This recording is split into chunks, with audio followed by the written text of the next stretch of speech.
नमस्ते दोस्तों, borewell research में आपका स्वागत। यहाँ जो आप वीडियो देख रहे हैं, इस वीडियो में जो बोरवेल हुआ है वो सूखा गया है। सूखा जाना मतलब फेल हो जाना ऐसे नहीं होता है। तो बोरवेल सूखा जाने के कुछ कारण होते हैं जो मैंने अपने प्रैक्टिकली एक्सपीरियंस से सीखे हैं, वो मैं आपसे शेयर करना चाहता हूँ। तो ये वीडियो अंत तक देखिए, और अगर आपका बोरवेल भी ऐसे ही करवाते वक्त ड्राई गया है तो आपको भी पता चलेगा कि उसके कारण क्या है। दोस्तों, बोरवेल के सूखा जाने का पहला कारण है बोरवेल के लिए सीमित क्षेत्र। दोस्तों, मैं रहता हूँ सिटी एरिया में, जैसे पूना है। तो इस एरिया में ज़्यादातर प्लॉट्स 1000 स्क्वायर फीट के होते हैं। जिस एरिया में मुझे पानी देखना होता है तो वो प्लॉट्स सीमित होने के कारण उसमें ही मैं परफेक्ट पॉइंट देने की कोशिश करता हूँ। और सिटी एरिया में घर बहुत नज़दीक नज़दीक होते हैं, जैसे उनमें 2 से 3 फीट का ही गैप रहता है। तो ऐसे में हर एक एकड़ में लगभग 20 से 30 घर होते हैं और हर घर में लगभग एक तो बोर होता है। तो इसकी वजह से जो पानी के स्रोत होते हैं उनमें कटने की या उनमें बंटवारा होने के चांसेस बढ़ जाते हैं। दोस्तों, बोरवेल का सूखा जाने का दूसरा कारण होता है बोरवेल की कराई जाने वाली गहराई। अगर आपको परफेक्ट बोरवेल पॉइंट मिला भी है तो भी ज़्यादातर सिटी एरिया में घर के लिए 300 से 350 फीट तक ही बोरवेल करवाया जाता है। इस स्थिति में अगर बोरवेल पॉइंट को आने वाली जो पानी के स्रोत है वो अगर ज़्यादा भी है तो भी गारंटेड हम बता नहीं सकते हैं कि 300 से 350 फीट गहराई तक कितने पानी के स्रोत मिलेंगे। बोरवेल करवाते वक्त बोरवेल सूखा जाने का तीसरा कारण होता है पानी के स्रोत की स्थिति। जो सिटी एरिया में बोर करवाया जाता है वहाँ पर घर नज़दीक नज़दीक होते हैं और उसका गहराई भी 300 से 350 फीट तक होती है। घर नज़दीक नज़दीक होने की वजह से जो पानी के स्रोत है उनसे पानी भी ज़्यादा निकाला जाता है, उसकी वजह से पानी में कमी आने लगती है। तो इस कंडीशन में कोई भी पानी देखने वाला कंफर्म नहीं बता सकता है कि उस बोरवेल से कितना पानी निकल सकता है। दोस्तों, बोरवेल सूखा जाने का आखिरी और सबसे इम्पोर्टेंट रीज़न होता है बिन बरसात बादल, जो बारिश का सीज़न ख़त्म होने के बाद गर्मी तक कभी भी आते हैं और हफ्ता 2 हफ्ता तक रहते हैं और बारिश नहीं होती है। इस पीरियड में अगर बोरवेल कराया गया है और उसे ज़्यादा इस्तेमाल नहीं किया जाता है तो पानी के स्रोत थोड़े से लेकर पूरे सूख सकते हैं। अगर ऐसे में बादल आने के बाद बोरवेल कराई जाती है तो उनमें पानी निकलने के चांसेस कम होते हैं। लेकिन अगर पानी के स्रोत अच्छे हैं तो वो बोरवेल पॉइंट भी अच्छा है तो पानी अच्छा निकल भी जाता है।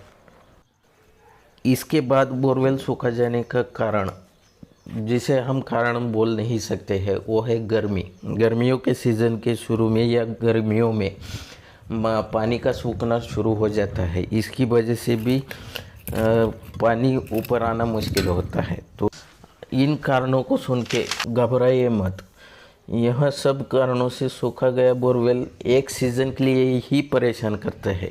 एक बार ये जो बोरवेल है वो इस्तेमाल में आते हैं तो बाद में वो नॉर्मल हो जाते हैं। अगर आपका बोरवेल ड्राई गया है तो उसे बंद मत कीजिए। पॉइंट परफेक्ट है तो डायरेक्ट उसमें मोटर डालिए और उसे ही इस्तेमाल करना चालू कीजिए। जितना भी पानी निकलेगा, 5 मिनट, 10 मिनट, 20 मिनट, जितना भी पानी निकलेगा, उसके बाद जो बारिश आएगी उसमें अगर ये पॉइंट इस्तेमाल होता है तो उसके बाद नॉर्मली ये बोरवेल काम करने लगेगा। क्योंकि बहुत बार ऐसे होता है कि बोरवेल करवाते वक्त जो बोरवेल के ओनर है, ड्रिलिंग के वक्त उनको समझ में नहीं आता है कि पानी ऊपर आया कि नहीं, क्योंकि बहुत बार ऐसे होता है कि बोरवेल करवाते वक्त पानी ऊपर नहीं आता है लेकिन धुआं बंद रहता है। जहाँ पर धुआं बंद रहता है वहाँ पर समझ लीजिए कि पानी का बेसिक सोर्स लगा है, उसमें प्रेशर नहीं है, इस वजह से वो पानी ऊपर नहीं आ पाता है। तो इसके आगे ऐसे मत सोचिए कि किसी ने बोरवेल करवाया और वो फेल गया है। ये जो बोरवेल रहते हैं जिनमें पानी ऊपर नहीं आ पाता है, इनमें कम से कम घर के लिए पानी तो निकल ही जाता है। तो ये जो कुछ कारण थे, ये मैंने मेरे प्रैक्टिकली एक्सपीरियंस से अनुभव किए हैं। तो इसका तो साइंटिफिक रीज़न मेरे पास नहीं है, लेकिन यह वीडियो अगर आपको पसंद आया है और आपने भी ऐसे कुछ एक्सपीरियंस किए हैं तो यह वीडियो को लाइक कीजिए, यह वीडियो को शेयर कीजिए और इस चैनल को सब्सक्राइब करके आपका अनुभव भी कमेंट बॉक्स में शेयर कीजिए।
मम्मी ते बॅलन्स करत होते आठशे ते बॅलन्स करत होते.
क्रॉस आहे ना बरोबर तिला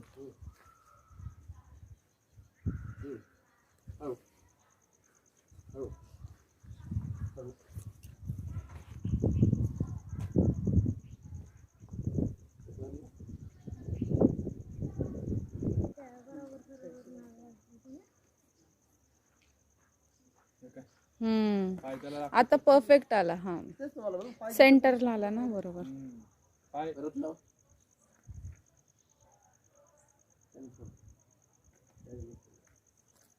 पाणी अचानक गायब होते तर तुम्हाला आभाळ ज्यावेळेस येईल त्यावेळेस कंपल्सरी थोडं होईना पाणी काढत राहायचं. आता आज जे आभाळ आहे किंवा मागच्या महिन्यात जे 10-15 दिवस आभाळ आलं होतं त्यामुळं कदाचित आटलेले असू शकते. जरी बारीक जरी असलं तरी ते दाखवते. तुम्हाला मारताना कदाचित कोरडं सुद्धा जाईल. कोरडं गेलं म्हणून झाकायचं म्हणजे बंद बुजवून टाकायचं असला प्रकार करू नका. डायरेक्ट मोटर टाकायची. पहिले समजा 10 मिनिट जरी निघालं 15 मिनिट जरी निघालं मी वाईटातलं वाईट सांगतानाच तरी तुम्हाला पाणी लागलेलं असते की ज्यावेळेस एक पावसाळ्यात सुरू होते तिथनं पुढं ते कंटिन्यू चालायला लागते. प्रॉब्लेम काय असते आता आभाळ मागच्या महिन्यात तुम्हाला माहिती आहे 10-15 दिवस कंटिन्यू होतं आणि पाऊस पण पडलेला आहे. अवकाळी सगळ्यात मोठा दुश्मन आहे बोरला. त्यामुळं पाणी वर येईल ह्याची गॅरंटी देणं जरा अवघड असते. पण जिथं धुरळा समजा बंद झालेलं तुम्हाला जाणवतं तिथं तुम्हाला बेसिक सोर्स लागलेलं आहे एवढं समजून घ्यायचं. जरी कोरडं गेलं तरी हे फेल जात नाही. मारताना कोरडं जाऊ शकते पण फेल जात नाही. एक झऱ्याचं असेल ना नाही तिकडे देऊन उपयोग नाही. एक झऱ्याचं काढून उपयोग नाही. तुम्हाला क्लिअर कडून तुम्ही लॉसमध्ये जाता. आणि पाणी निघालं नाही म्हणून दुसरं बघायचं नादी लागू नका. डायरेक्ट मोटर टाकायची एवढंच करायचं. काही का व्हायला निघालं पाहिजे पाणी. आता एक झालं कसं झालं हे बघा किती 3-4 झरे 10-15 असेल. सगळं पाणी येते. हो हे लाईन्स आहेत ना ती झऱ्याची दिशा आहे.